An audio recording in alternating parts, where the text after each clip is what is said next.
Welcome to our weekly Torah lesson. This week's Torah portion is Parsha's Chukas.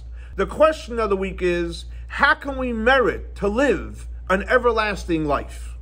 So in this week's Torah portion, Parsha's Chukas, it's named Chukas for the chayk, for the statutes in the Torah, which are above logic and above intellect, and it connects us to God in a very, very powerful, deep way. The word for that is chayk, a statue. So the question is, why does the Torah add the letter Saf to it? And the Rebbe explains that the letter Saf represents the last letter in the alphabet. In other words, when you're serving Hashem, you have to serve Him from Aleph, from the beginning, until Taf, until the end. A step further, if you look at a Saf is built with a line on the right, a line on top, and then a line on the left, which represents the three garments of thought, speech, and action, that when you're learning Torah, doing mitzvahs and prayer, you should do it in thought, in speech, and in action. And there shouldn't be a gap between speech and action like you normally have in the Hay, because since you're connecting on a deeper level, on a level of chayk, you go straight from thought to speech to action.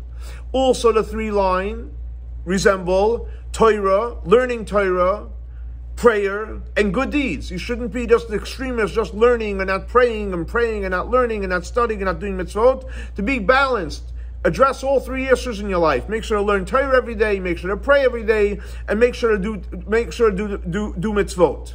But then when you look at the Saf, so the right line and the top one, then when you come down the end of the bottom one, there's actually like a foot on bottom of the last leg.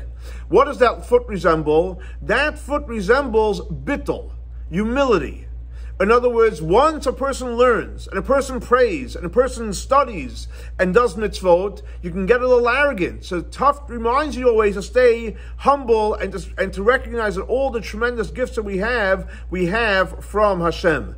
And when a person does all these components, which means says you learn, and you pray, and you study, and you do mitzvot, and you do it with tremendous humility, and you do it with thought, speech, and action, so then you can have the real hakika. What does a chayk mean? Where it gets totally connected to you in an everlasting way.